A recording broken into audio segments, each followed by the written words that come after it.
চলো বন্ধুরা, আজকে একটা গাছ আঁকা যাক। এর জন্য আমরা 3টে পেন্সিল নিয়েছি, একটা ড্রয়িং পেপার নিয়েছি, একটা ইরেজার নিয়েছি। তো চলো শুরু করা যাক গাছটা আঁকা। প্রথমে আমরা বডিটা এঁকে নেবো, গাছের গুঁড়িটা এঁকে নেবো। এটা HB পেন্সিল ব্যবহার করলাম। এবার ওর আউটলাইনটা একটু ডিপ করার জন্য আমরা 4B পেন্সিল ব্যবহার করব।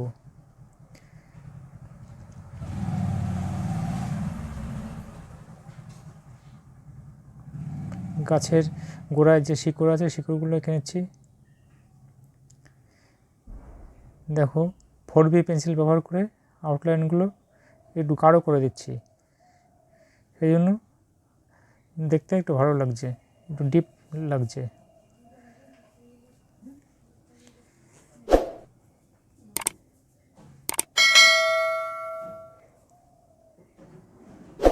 এবার 8B পেন্সিল দিয়ে আমরা কি করব, গাছের আলো আর ছায়াগুলো বেশি করে দেখাবো। তার জন্য 8B পেন্সিল ব্যবহার করছি, এবং 8B পেন্সিল ব্যবহার করার ফলে শেডিংটা খুব সুন্দর হয়। তোমরা দেখো কীভাবে আমি শেডিং করছি। যেদিকে আলো পড়বে সেদিকটায় আমরা লাইট রাখবো, আর যেদিকটা ছায়া পড়বে সেদিকটা বেশি করে শেডিং করব, মানে কালো করব। এই আলো ছায়া যত ভালো করে দেখানো যাবে তত যে অবজেক্টটা সুন্দর লাগবে।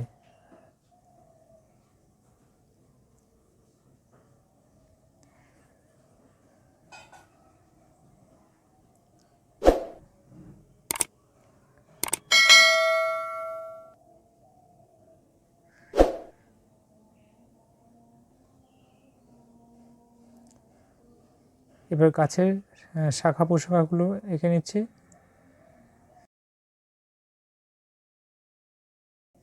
এর জন্য ব্যবহার করছি HB পেন্সিল।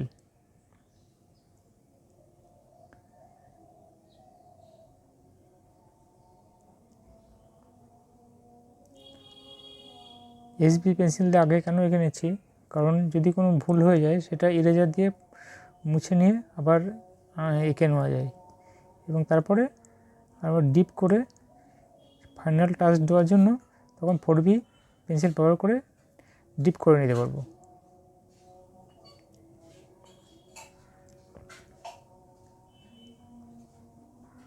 প্রথমে HB পেন্সিল দিয়ে পুরো শাখা প্রশাখাটাগুলো এঁকে নিলাম। এবার 4B পেন্সিল ব্যবহার করে পুরো আউটলাইনগুলো একটু ডিপ করে এঁকে নিচ্ছি।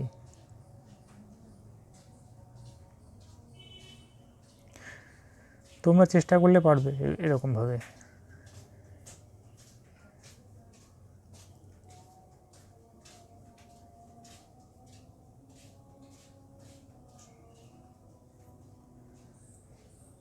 গাছের গুঁড়ি থেকে শাখার দিকে যত ডালগুলো যাবে তত সরু হয়ে যাবে, আর শাখার ডালগুলো একটু এরকম বেঁকা বেঁকা হবে। যত তুমি বেঁকা দিতে পারবে তত দেখতে ভালো লাগবে। আর তুমি যদি স্ট্রেট সোজাভাবে দাও, সোজা আঁকো, তাহলে কিন্তু দেখতে ভালো লাগবে না।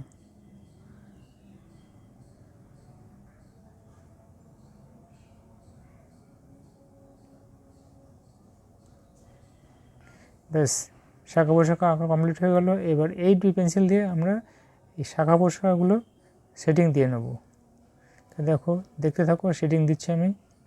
কীভাবে শেডিং দিচ্ছি ঠিক সেইভাবে তোমরাও প্র্যাকটিস করবে, দেখবে তোমরা শিখে যাবে।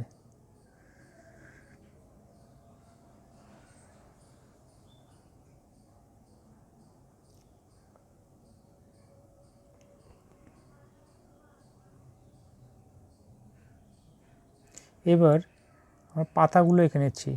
পাতাগুলো 8B পেন্সিল দিয়ে এঁকে নিচ্ছি। প্রত্যেকটা প্রত্যেকটা পোশাকের ওপরে একটা করে পাতা রয়েছে। প্রত্যেকটা পাতা আমি 8B পেন্সিল ব্যবহার করে এঁকে নিচ্ছি।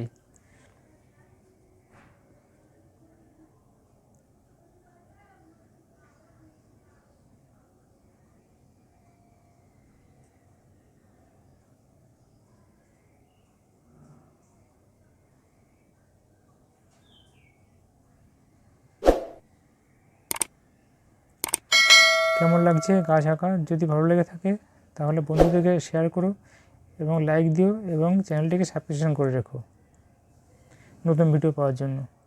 ধন্যবাদ ভিডিও দেখার জন্য।